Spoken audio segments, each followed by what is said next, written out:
Primero de Reyes, capítulo número 20, versículos del 35 al 43. Si lo tiene, puede decir amén. La palabra del Señor dice de la manera siguiente: entonces un varón de los hijos de los profetas dijo a su compañero por palabra de Dios: hiéreme ahora. Mas el otro no quiso herirle. Él le dijo: por cuanto no has obedecido a la palabra del Señor, he aquí que cuando te apartes de mí, te herirá un león. Y cuando se apartó de él, le encontró un león y le mató. Luego se encontró con otro hombre y le dijo: hiéreme ahora. Y el hombre le dio un golpe y le hizo una herida. Y el profeta se fue y se puso delante del rey en el camino y se disfrazó, poniéndose una venda sobre los ojos. Y cuando el rey pasaba, él dio voces al rey y dijo: tu siervo salió en medio de la batalla, y he aquí que se me acercó un soldado y me trajo un hombre diciéndome: guarda a este hombre, y si llegara a huir, tu vida será por la suya, o pagarás un talento de plata. Mientras tu siervo estaba ocupado en una y en otra cosa, el hombre desapareció. Entonces el rey de Israel le dijo: esa será tu sentencia, tú la has pronunciado. Pero él se quitó de pronto la venda de sobre sus ojos, y el rey de Israel conoció que era de los profetas. Y él le dijo: así ha dicho el Señor: por cuanto soltaste de la mano el hombre de mi anatema, tu vida será por la suya y tu pueblo por el suyo. Y el rey de Israel se fue a su casa triste y enojado, y llegó a Samaria. Amén. Hermanos, oremos al Señor y pidámosle a Él que nos bendiga a través de su palabra. Padre, que estás en los cielos, en esta noche te damos gracias por tu misericordia, por tu bondad. Gracias te damos, Señor, porque tu presencia es una realidad en medio de nosotros. Señor, hemos dado lectura a tu palabra. Señor, nuestros corazones preparamos desde este momento para recibirla, para estar atentos a todo cuanto tu consejo, Señor, tiene que decirnos, Señor, esta noche. Señor, te rogamos que bendigas nuestras vidas, que tu Espíritu Santo que inspiró esta palabra le añada bendición, de tal manera que cada uno de nosotros sea edificado, instruido, fortalecido, nutrido, amonestado, consolado, orientado, Señor, a través de la palabra que esta noche será expuesta. Te lo pedimos, Señor, en el nombre de tu Hijo Jesús. Señor, que la palabra sembrada dé fruto abundante a 100, a 60 y a 30 por uno. Es nuestra oración esta noche, en el nombre de Jesús. Amén. Pueden sentarse, hermanos.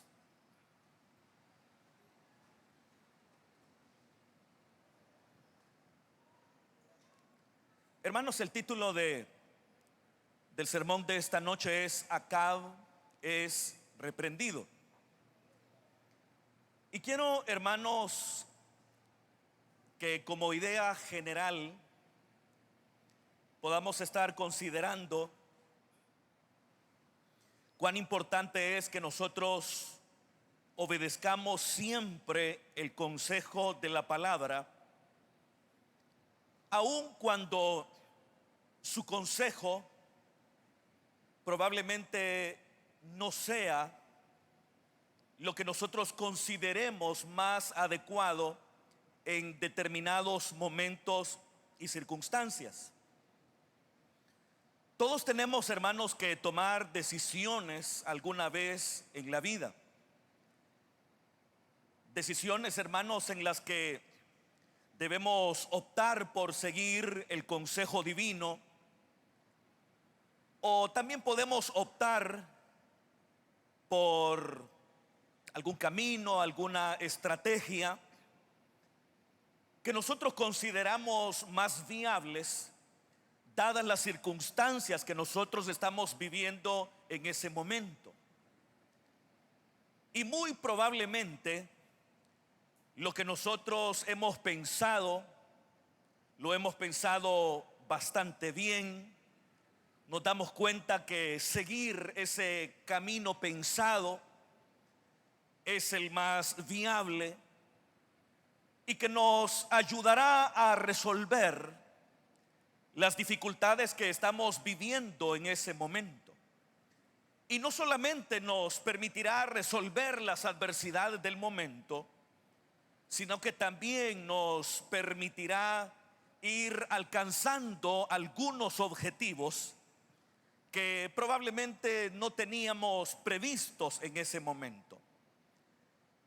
Y es ahí, hermanos, cuando muchos de nosotros fallamos, porque optamos por lo que consideramos más viable. Nos convertimos en personas pragmáticas, es decir, hacemos lo que consideramos más adecuado en un momento dado. Y eso, hermanos, nos lleva muchas veces a dejar de lado lo que el consejo de la palabra del Señor nos dice.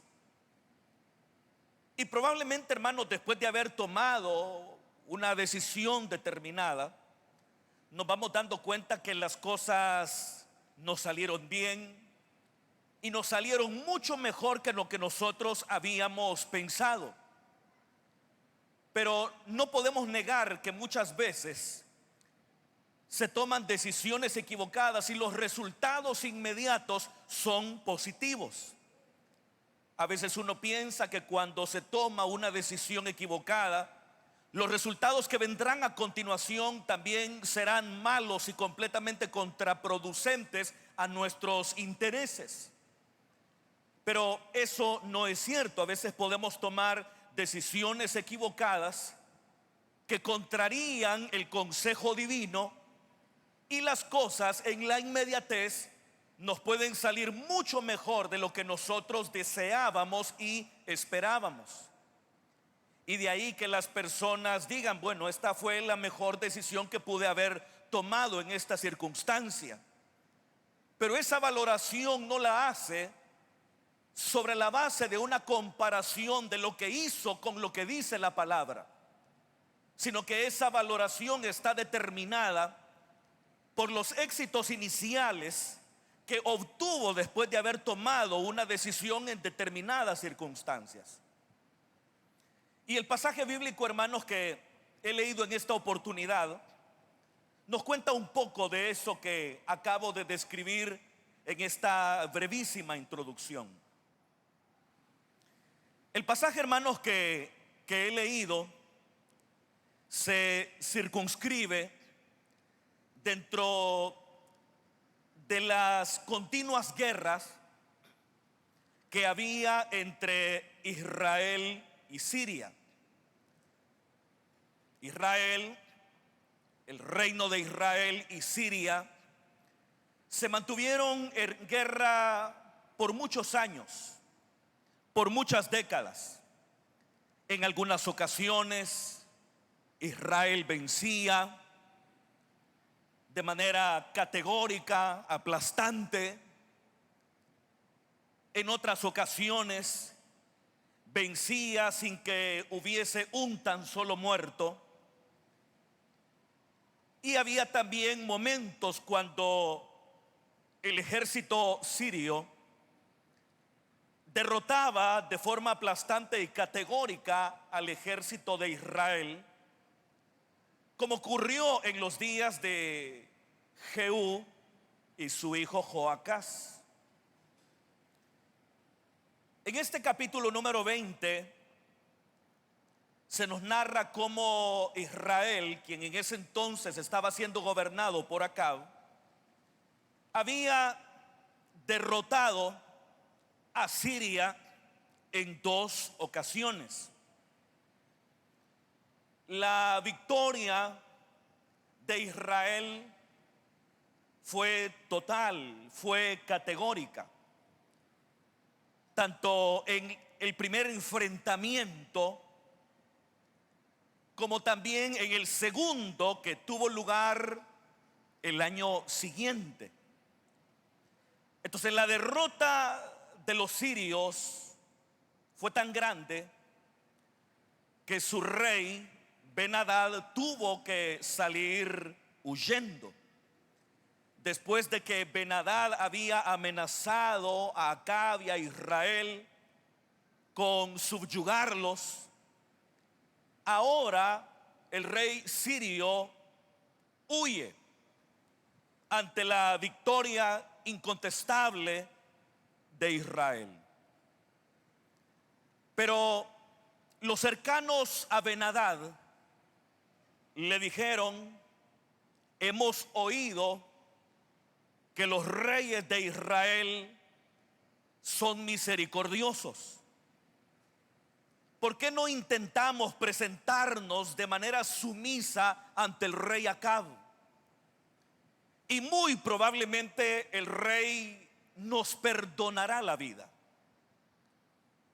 Entonces Ben-Hadad accedió al consejo de sus cercanos y envió a unos emisarios con una actitud de sumisión para buscar el favor y la misericordia del rey de Israel. Y cuando llegan delante de Acab, Acab dice: si Ben-Hadad está vivo, entonces es mi hermano. Y los emisarios de Ben-Hadad tomaron las palabras del rey de Israel como un buen augurio.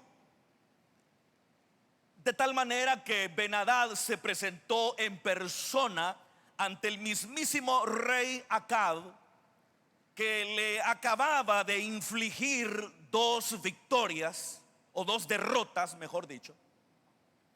Y cuando Acab lo ve, lo trata como igual a él, lo sube a su carro, y estando en el carro empieza un diálogo en el que el rey de Siria le propone al rey de Israel un trato.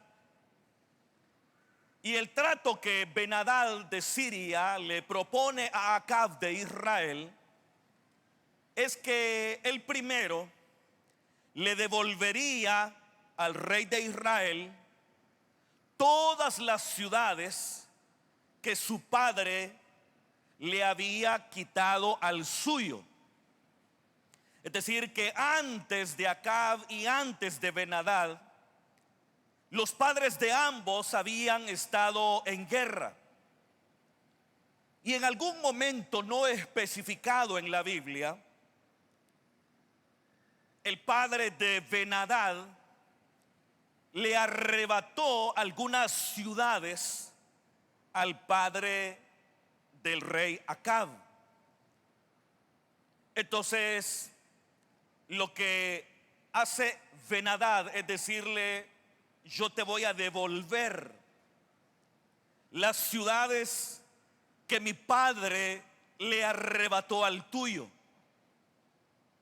Y voy a permitirte que en Damasco, Damasco era la capital de Siria, voy a permitirte que en Damasco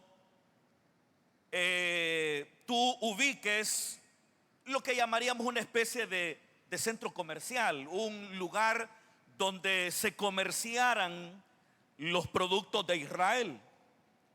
Entonces le plantea eso: yo te propongo devolverte las ciudades que mi padre le arrebató al tuyo, y también te permitiré que en mi capital, en Damasco, tú construyas espacios para el comercio, así como mi padre puso en Samaria, capital de Israel, negocios.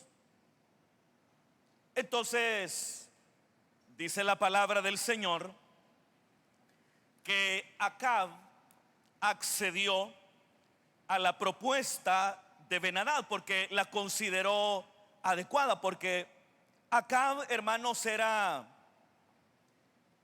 no desde la ética bíblica, no desde la ética de la ley de Dios, porque desde la ética de la ley de Dios, Acab era de lo peor. Es más, los autores del libro, de los libros de los reyes, o del libro de los reyes, porque antes era un solo volumen, hoy tenemos nosotros dos, pero en la Biblia hebrea era un solo volumen. El autor del libro de los reyes emite un juicio crítico muy severo en contra del rey Acab de Israel. Y como realmente, hermanos, los autores del libro de los reyes son muy críticos con Acab, lo juzgan de manera durísima y mordaz. Y cuando nosotros, hermanos, leemos la Biblia, vamos creando en nuestra mente la idea de que Acab era de lo peor. Y sí, definitivamente era de lo peor desde la perspectiva de la ética de la ley de Dios, como estaba establecida en el libro del Deuteronomio. Entonces definitivamente Acab era de lo peor. Pero en otros aspectos, Acab, hermano, fue un rey muy capaz, un rey muy competente, que llevó a Israel a tener una importante hegemonía en la región. Durante el reinado de Acab, Israel se convirtió en un reino muy fuerte, en un reino muy poderoso, con una proyección internacional muy importante. Durante la época de Acab, el reino de Moab estaba subyugado bajo Israel. La esposa de Acab era fenicia, entonces tenía muy buenas relaciones con los fenicios. Y ahora Acab, que es un hombre inteligente, es un hombre pragmático, es un buen gobernante, evaluado, claro está, desde un punto de vista que tenga como centro la efectividad administrativa.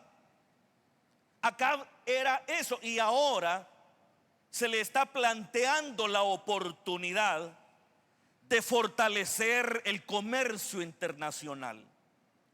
Se le está planteando la oportunidad de perder ciudades que en el pasado su padre había perdido de manos del padre de Ben-Hadad de Siria. Entonces, desde ese punto de vista, Acab, hermano, fue un rey muy capaz, muy competente, que hizo que Israel se convirtiera en un reino fuerte, en un reino próspero. Incluso él, una de las cosas que destacan los autores del libro de los reyes es que construyó una casa hecha toda de marfil y que edificó una gran cantidad de ciudades. Y aparte de todos esos logros, administrativamente hablando, que se le adjudican a Acab, por muy críticos que sean los autores del libro de los reyes, se le anexa también esta decisión de índole pragmática que le lleva a fortalecer el comercio con Damasco y a recuperar ciudades y tierras que se habían perdido en reinos pasados. Pero no solo eso, Acab no solamente está pensando en el fortalecimiento del comercio con Damasco, no solamente está pensando en recuperar lo perdido en años pasados, que definitivamente eso posicionaría su imagen de una forma mucho más ventajosa que la que tenía hasta ese momento, sino que Acab ve más allá de Israel, ve más allá de Siria, y él está viendo a un poderoso imperio que se acerca desde la distancia. Y ese era el imperio asirio, que en ese entonces, hermano, estaba muy fuerte. Entonces, cuando Acab toma la decisión de hacer una alianza con Damasco, no solamente, como ya lo dije, está pensando en el comercio, no solamente está pensando en la recuperación de lo perdido, sino que al mismo tiempo está pensando en tener a un aliado con el cual pueda hacer un frente común ante los intereses expansionistas que tiene el poderosísimo imperio sirio desde el norte y que poco a poco se va acercando hacia occidente.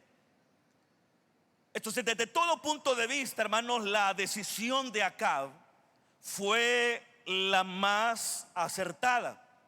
Es más, los probables temores de Acab se cumplieron, porque unos años después de este incidente, efectivamente, como muy probablemente lo previó, el imperio asirio atacó occidente. Y a pesar de que el imperio asirio era muy poderoso, no obstante no pudo lograr sus objetivos, porque se enfrentó a una coalición de reyes, entre los cuales se encontraba el rey de Siria y el rey de Israel, que hicieron un frente común al rey asirio, y de esa manera impidieron el avance expansionista del poderosísimo imperio asirio, que fue parado en seco ante ese frente efectivo que hizo esta coalición de reyes, entre los cuales se encontraba Acab y el rey de Siria. Hermano, cualquiera que evaluara las decisiones del rey en ese momento diría que había tomado la mejor de las decisiones. Cualquiera que se atreviera a contradecir al rey Acab en ese momento simple y llanamente sería ridiculizado, porque las decisiones que había tomado el rey Acab eran, desde un punto de vista eminentemente administrativo y político, las decisiones más acertadas que se podían tener dada la coyuntura política de aquellos entonces. Fortalece el comercio, recupera lo perdido, hace una alianza estratégica que más tarde le funcionará en el año 853 en Carcar, cuando se enfrentará esta coalición de reyes en contra de las poderosas tropas del imperio asirio. Entonces, desde todo punto de vista, la decisión de Acab fue la más adecuada. ¿Y cómo podemos juzgarlo? Juzgarlo por los resultados. Los resultados de lo que hizo Acab, hermano, nos dan la pauta para decir que tomó la mejor de las decisiones. El punto es, hermano, que lo que los hombres consideran correcto no es precisamente correcto delante de Dios. Y aun cuando las decisiones que los hombres toman pueden ser efectivas en la inmediatez, sin embargo, Dios, que conoce el futuro, sabe que esas decisiones son erradas, no solo porque conoce el futuro y el desenlace de las mismas, sino también porque esas se tomaron sin tomar en cuenta su consejo y su palabra. Entonces, hermanos, se consuma la relación entre Israel y Siria. Entonces Dios, hermanos, le ordena a uno de sus profetas que se presente delante del rey Acab, delante del exitoso rey Acab. Pero no lo llama para elogiarlo por todos los logros que ha alcanzado hasta ese momento, y por los que definitivamente alcanzará, por lo menos en Carcar en el año 853 antes de Cristo. Tampoco lo envía para agradecerle por el impulso comercial que le está dando a la nación. o por la recuperación de lo perdido, sino que lo envía con una palabra muy dura y muy severa. Entonces este profeta quiere disfrazarse, quiere fingir que es un soldado israelita que acaba de salir del campo de batalla. Entonces, pero para fingir necesita tener heridas que parezcan que le fueron infligidas en batalla. Entonces, por orden de Dios, porque eso es lo que dice el pasaje que leímos, por orden de Dios le dice a uno de sus compañeros: hiéreme, golpéame. Pero el compañero le tuvo consideración, le tuvo misericordia y no lo golpeó. Entonces este profeta le dijo: por cuanto no has obedecido la palabra del Señor, he aquí que cuando te apartes de mí, un león te matará. Y efectivamente, cuando el compañero de este profeta se aparta, se encuentra con un león y el león lo mata. Tal vez, hermano, nos resulta incomprensible el texto, pero no cabe duda, hermano, que desde ese momento los autores del libro de los Reyes están poniendo de relieve la importancia de obedecer a Dios. Porque cuando aquel profeta le dijo a su compañero: golpéame, no lo hizo por iniciativa propia, sino que lo hizo por cuanto Dios se lo había mandado. Pero el otro profeta o el otro compañero le tuvo compasión y simple y llanamente no lo golpeó, y el resultado de aquello fue la muerte, porque en esencia el compañero de este profeta desobedeció a Dios. ¿Y cuál es la paga del pecado? Sino la muerte. Entonces después se encuentra a otra persona y le dice: golpéame. Y el otro, hermanos, le infligió una buena herida con el golpe que le dio. Entonces ya esa herida ya parecía una herida en batalla. No era un rozón, no era un rayón, no era un morete. Era un golpe que cualquiera que lo viera podía concluir que el único lugar donde recibió semejante herida fue en el campo de batalla peleando contra los sirios. Entonces, hermano, le inflige un golpe y se pone una venda delante de los ojos y se pone a la orilla del camino con el propósito de esperar que pase el rey de Israel. Ese rey que aplastó a los sirios en 2 ocasiones. Ese rey que está pensando en el impulso del comercio. Ese rey que está recuperando lo perdido. Ese rey que está viendo, adelantándose al futuro ante la inminencia de la avanzada del poderosísimo imperio asirio. Ahí está aquel profeta esperando que el exitoso rey pase por el camino. Hermano, no podemos omitir reconocer la obediencia de este profeta, hermano.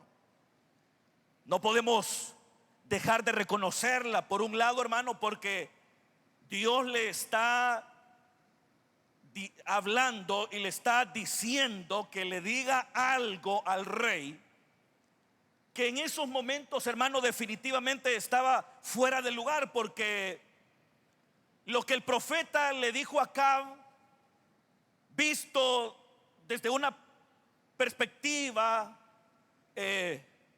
puramente humana, era, hermanos, algo ilógico, algo que no tenía sentido. Entonces, pero no obstante, el profeta asume, hermanos, el compromiso de reprender al rey Acab por la decisión que tomó de perdonarle la vida a Ben-Hadad, rey de Siria. Y definitivamente, hermanos, eso supuso gran valentía de parte de este profeta, mucha obediencia a Dios. Y no solo eso, hermano, él está dispuesto a ser golpeado y herido severamente con el propósito de facilitar su encuentro con el rey, para transmitirle el mensaje que tiene de la palabra del Señor. Hay, hermanos, momentos cuando vivir de acuerdo a la palabra será ir en contra de la corriente.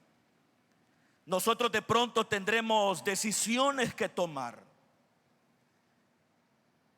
y posiblemente entre las opciones que tenemos hay algunas que son muy atractivas, porque no solamente resuelven las adversidades del momento, sino que nos abren otras puertas que nosotros deseamos. En el caso, hermano, de Acab, el pacto que concerta con Ben-Hadad de Siria le abre puertas, le abre posibilidades que Acab no pensó, porque Acab en ningún momento pensó que se abrirían esos nuevos caminos, esas nuevas oportunidades, esas nuevas posibilidades. Acab no lo pensó. Pero cuando estas posibilidades se presentaron, y teniendo en cuenta, como ya lo mencioné, la coyuntura política internacional que tenía en el centro al poderoso imperio asirio y al reino sirio, Acab pues toma la decisión que juzga más conveniente. Y así nos puede ocurrir también a nosotros. De pronto tenemos opciones y tenemos algunas que lucen bien, son muy atractivas, nos resuelven, nos ayudan, y uno dice: no hay problema, voy a hacer esto, lo que necesito es resolver ya después voy viendo cómo enderezo las cosas en el camino. Y pues hacemos lo que consideramos más adecuado. ¿Y qué pasa? Las cosas nos empiezan a ir bien. Y claro, como nosotros muchas veces evaluamos lo que se hace en base a los resultados. Si los resultados son buenos, entonces quiere decir que lo que hice fue bueno, aunque probablemente no fue éticamente bueno. Entonces la gente dice: si funcionó, hagámoslo. Si resuelve, démosle. Si abre nuevos caminos y nuevas oportunidades, hagámoslo. Pero probablemente entre las opciones también tenemos lo que dice Dios en su palabra. Y muy probablemente lo que dice Dios en su palabra es lo menos viable en ese momento. No parece que si hacemos lo que Dios nos dice, vamos a resolver la crisis que estamos viviendo. Porque muchas veces, hermano, en los momentos de adversidad, lo que a nosotros nos interesa no es hacer lo que Dios dice, sino resolver los problemas que tenemos, las dificultades que estamos enfrentando. Eso es lo que nos desespera.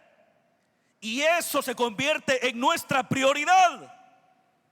Y por eso se hace fácil optar por aquellos caminos que, si bien pragmáticos, no obstante, no son conformes a lo que Dios nos manda en su palabra. Porque ¿cuál era la voluntad de Dios? La voluntad de Dios era que Acab derrotara completamente a los sirios, que acabara con ellos y con su rey. Esa era la voluntad de Dios. Claro, muy probablemente en el camino Dios iba a prosperar el comercio de Israel. En el camino Israel recuperaría lo perdido. En el camino el Señor derrotaría al poderoso ejército asirio, como lo terminó haciendo en la época de Sedequías, cuando Sennacherib era rey en Asiria. Pero claro, hermano, Acab no está pensando en eso. Acab está pensando en el momento, en los resultados positivos del momento, en las posibilidades comerciales que se aperturan en Damasco, en la recuperación de lo que humillantemente se perdió años atrás, en el fortalecimiento de la seguridad de la frontera de Israel, haciendo un pacto oportuno con Siria. Eso fue lo que vio Acab. Pero Acab en ningún momento vio a Dios y su palabra. Pero, hermano, como Dios no nos deja pasar una, y Él siempre nos habla a través de su palabra, y envió, hermano, a este profeta y empieza a decirle: rey, rey, yo soy un hombre que salió del campo de batalla, y un soldado se me acercó con un prisionero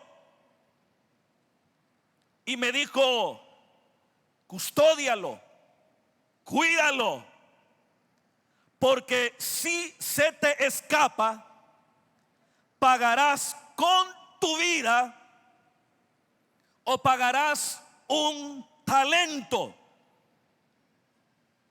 Entonces, cuando Acab oye aquello, inmediatamente emite sentencia.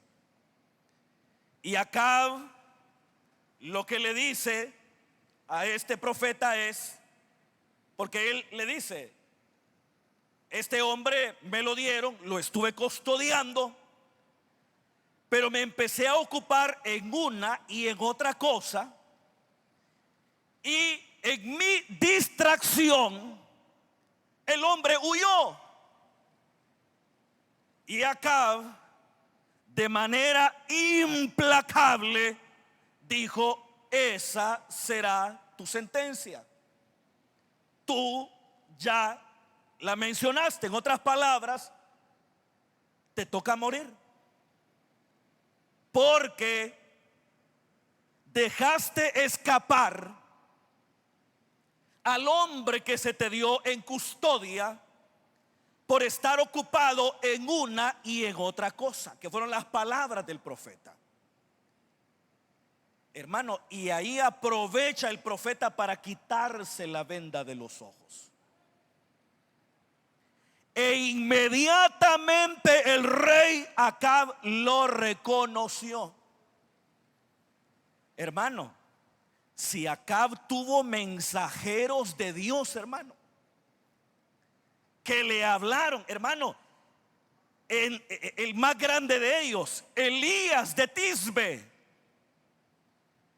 Elías de Tisbe, hermano, fue un profeta que estuvo continuamente reprendiendo al rey. No solamente Elías, también hay otro profeta que se encuentra en el capítulo número 2, cuyo nombre en este momento no recuerdo, y que Acab dice: ese profeta no me gusta, no me gusta, porque él siempre habla en mi contra, porque él no dice lo que yo quiero escuchar, porque él no dice lo que el resto de falsos profetas dice, porque en esa ocasión Acab volvió a enfrentarse con Siria. Algo pasó, se rompió la alianza entre Acab y el rey de Siria y volvieron al combate en el capítulo número 22. Pero en esa oportunidad hizo alianza con Josafat, rey de Judá. Y todos los falsos profetas le decían a Acab: vencerás, vencerás, Dios está de tu lado, Dios está contigo, derrotarás a Siria. Pero el rey Josafat dijo: no es posible, no es posible, porque no buscamos otra opinión. Entonces Acab dijo, Josafat le dijo a Acab: ¿no habrá algún otro profeta? ¿No habrá algún otro a quien podamos consultar a Yahweh por nosotros en esta campaña militar que estamos a punto de emprender en contra de Ramot de Galaad? Y Acab le dice: sí, hay uno, pero ese no lo tomo en cuenta, porque nunca me dice lo que yo quiero, no me cae bien. Pero Josafat, que era temeroso de Dios, le dice a Acab: no, rey, no hable así. Y mandaron a llamar al profeta, creo que Micaías se llamaba. Y cuando los emisarios del rey llegan delante de Micaías, le dicen: Micaías, el rey te manda a llamar. Queremos que sepas que todos están diciendo que él va a vencer. Todos están diciendo que él va a triunfar. Todos están apoyando los planes del rey. Así que ya sabes lo que tienes que decir. Pero Micaías dijo: vive el Señor, que no hablaré nada que no sea conforme a la palabra de Dios. Entonces el rey Acab conocía a los profetas, conocía muy bien a Elías, conocía muy bien a Micaías y el contenido de sus profecías, que siempre le eran adversos. Y conocía también a este profeta, cuyo nombre no se nos es mencionado, porque cuando se quita la venda, él inmediatamente reconoce que es un profeta de Dios. Y el profeta le dice: así ha dicho el Señor: por cuanto soltaste de la mano el hombre de mi anatema, tu vida será por la suya y tu pueblo por el suyo. Hermano, este recurso que usa el profeta es un recurso que ya se había utilizado en el pasado. Por ejemplo, cuando David fue confrontado por el rey Natán, por el profeta Natán, ustedes se recordarán, por el adulterio que cometió con Betsabé, como Natán le cuenta una historia de un hombre que tenía una cabrita. Ustedes conocen la historia. Y David, hermano, se indignó por lo que había hecho aquel hombre y dijo: ese hombre merece la muerte. Y no se daba cuenta que lo que Natán hizo fue construir una historia en la que finalmente David estaba condenándose a sí mismo. Lo mismo hizo también una mujer que fue, por decirlo de alguna manera, contratada por Joab, creo que fue, que quería convencer a David para que hablara con su hijo Absalón. Y la mujer llega contándole una historia ficticia. Y el rey David hace un dictamen y la mujer le dice: mi señor el rey, es de usted de quien estoy hablando. Porque nosotros somos buenos para condenar los pecados ajenos, pero hermanos, somos muy negligentes para ver nuestros propios pecados. Somos muy buenos para ver la paja en el ojo ajeno y somos incompetentes e incapaces para ver la viga que tenemos en nuestro ojo. Podemos emitir juicios morales sobre la base de lo que ya conocemos de la palabra, y podemos ser implacables a la hora de emitirlos en contra de cualquiera que no seamos nosotros mismos, como fue David cuando emite ese juicio implacable ante la historia ficticia que le planteó Natán el profeta.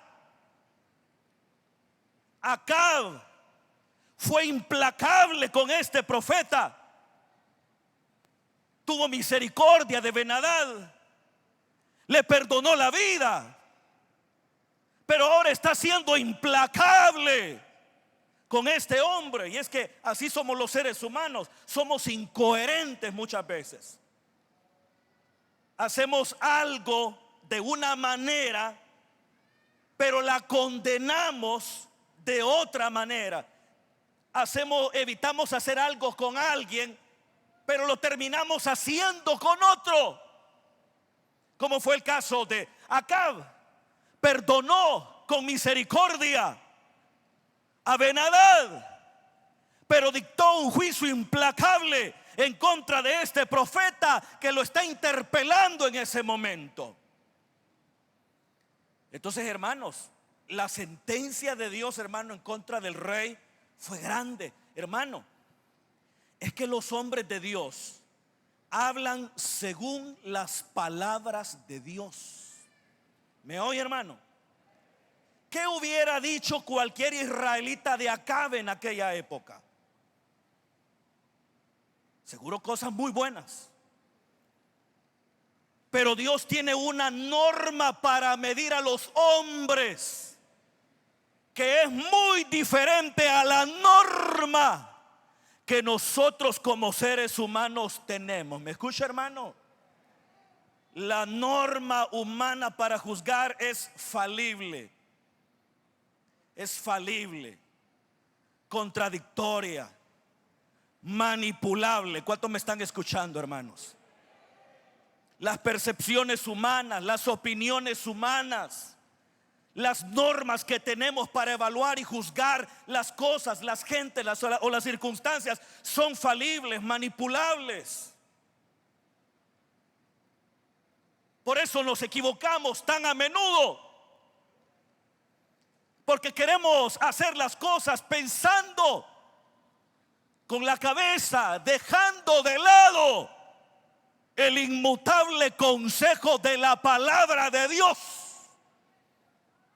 Hermano, hoy podemos aplaudir a este profeta, pero si nosotros hubiéramos sido israelitas que hubieran gozado de todo el favor de los años de prosperidad que trajo el rey Acab, de seguro hubiéramos arremetido de forma implacable en contra de este profeta pobre que ha osado en contra de hablar en contra del gran rey.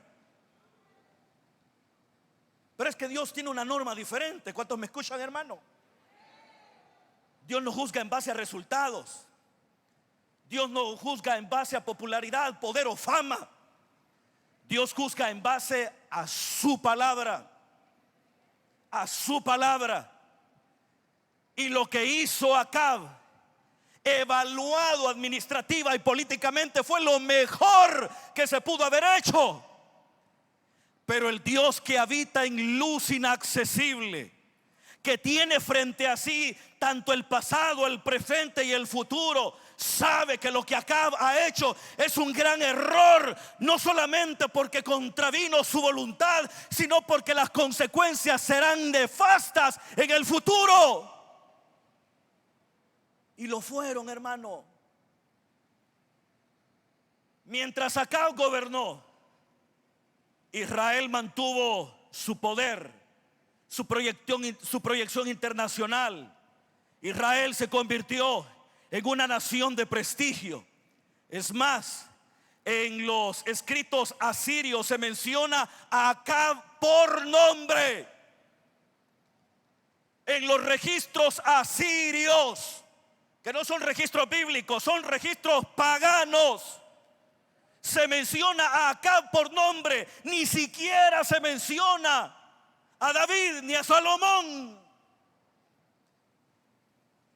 Pero sí mencionan a Acab y a su padre Omri, porque fueron reyes poderosos que proyectaron a Israel de forma impresionante. Pero ¿qué dijeron los autores inspirados de ellos dos? Dijeron: son la peor lacra que tuvo Israel. Lo que pasa es que los criterios de Dios son diferentes. ¿Me está oyendo, hermano? Y Él conoce el futuro y nos demanda a todos nosotros que vivamos de acuerdo a su palabra. ¿Cuántos dicen amén? Hermano, y la sentencia del profeta se cumplió, porque le dijo: tu vida será por la suya y tu pueblo por el suyo. Y efectivamente, hermano, Acab murió de manera trágica en aquella batalla de Ramot de Galaad, cuando Micaías, el único profeta que lo adversaba, le dijo: te vas a morir, Dios no está de tu lado. Pero como Acab escuchó a las mayorías, hizo lo que creyó conveniente y murió en el campo de batalla. Después fue sucedido por su hijo Ocosías. Después fue sucedido por su hijo Joram, que fue asesinado por Jehú. Y en los días de Jehú, y con esto termino, en los días de Jehú y en los días de su hijo Joacás, se empezó a cumplir lo que Dios le dijo a Acab a través de este profeta. ¿Está oyendo, hermano?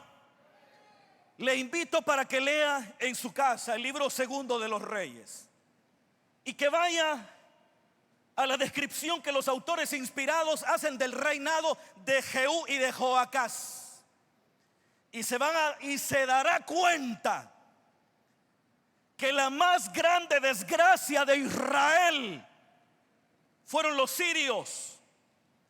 Durante la época de Jehú, Israel fue aplastado por los sirios. Fue aplastado. Perdió toda la tierra más allá del Jordán, lo que correspondía a las tribus de Dan, Rubén y la media tribu de Manasés. Toda esa tierra la perdió Jehú ante el poderío de los sirios. Luego fue sucedido por su hijo Joacás. Y los sirios, en este caso Asael y su hijo Ben-Hadad, porque ese Ben-Hadad no era un nombre propio sino un título nobiliario, aplastaron todavía más a Israel, al punto que redujeron al ejército de Israel hasta el polvo de la tierra. Pero eso, ¿cuándo se vio, hermano? Con el correr de los años. Con el correr de los años. Pasaron los 2 años de Ocosías, pasaron los 12 años de Joram, y durante la época de Jehú se cumplió la palabra del profeta, y las consecuencias de la decisión de Acab arrastraron al pueblo de Acab tal como el profeta lo anunció. ¿Cuál es el camino adecuado? La palabra, hermano. ¿Me escucha, hermano? Párese en la palabra. Aunque lo ridiculicen, aunque parece que no es lo más indicado ni pragmático para el momento, párese en la palabra. Viva de acuerdo a ella. Pero es que no veo que se resuelva nada. No importa, manténgase en la palabra. Porque tarde o temprano, hermano, el Señor abrirá las puertas que se cerraron. El Señor le dará la victoria total sobre sus adversidades. Porque la única manera de vencer bien es cuando hacemos las cosas de acuerdo a la voluntad de Dios. Porque hay dos maneras de vencer: haciendo las cosas de acuerdo a la voluntad de Dios y haciendo las cosas de acuerdo a nuestra voluntad. Pero cuando vencemos haciendo las cosas de acuerdo a nuestra voluntad, porque consideramos que lo que vamos a hacer es lo más correcto, puede que en la inmediatez veamos buenos resultados, pero con el correr del tiempo veremos las consecuencias de no haber optado por el camino de la palabra. Así que, hermanos, el consejo de Dios es: obedezcamos a Dios. Amén, hermano. Seamos como este profeta que navegó contra corriente. Seamos como él y evitemos ser como Acab, para que no nos vaya mal en la vida. Vamos a orar. Padre, gracias.